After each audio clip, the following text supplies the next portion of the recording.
Calling it the new 401k.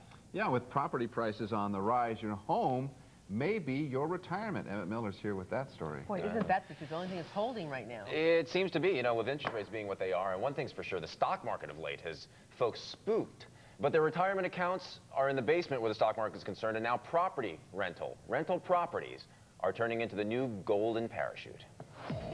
Interest rates are at their lowest levels in a generation. Sales of new homes are at a record pace. Home prices nationwide have risen 9.8% over the last 12 months, encouraging signs that perhaps Hermosa Beach investor Trace Keasler had the right idea. Basically in the mid-90s, I started investing in real estate. I knew the market had been in the tank for a while. It's an old strategy with a newfound following, investing in real estate for retirement, not the stock market.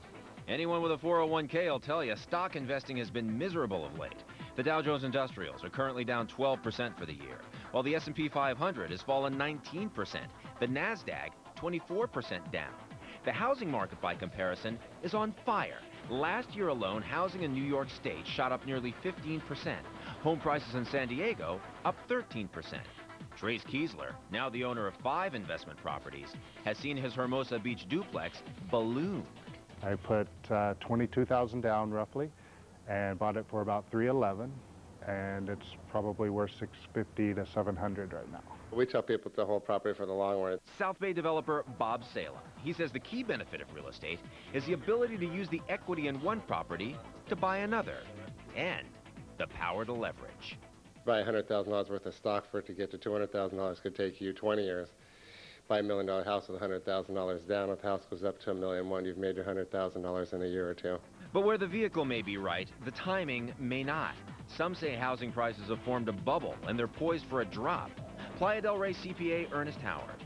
You remember what happened with the stock market bubble. You know, it burst and things came tumbling down. And at some point, there will be an adjustment. He cites a recent slowdown in property price appreciation, the specter of a war with Iraq, the potential housing derailment were interest rates to spike upward once again. Trace Keasler has heard it all before. I hear stories about old-timers all the time. They bought properties in Manhattan in 75, 77. They paid $110,000, $140,000. They say, oh, they told me I was crazy paying this much for this property. Well, now they're selling for $1.4 million, $1.2 million. I mean, basically just stuck a zero on the end of the figure that they paid for it. And Trace was so successful, he went on to get his real estate license. The pros say the best way to do it is to start small. Don't get in over your head. And the way that some people are actually doing it, Giselle Carlos, is they'll live in a place that they don't really want to give up, and when they buy their new place, they simply rent out the place that they were in. Right. It's easy to do. You already own it. You already know it. Boom. The new 401k. Takes a little effort, though. Yeah. It does. It does. A little learning. All right. Thanks, Emmett. Thanks, Emmett.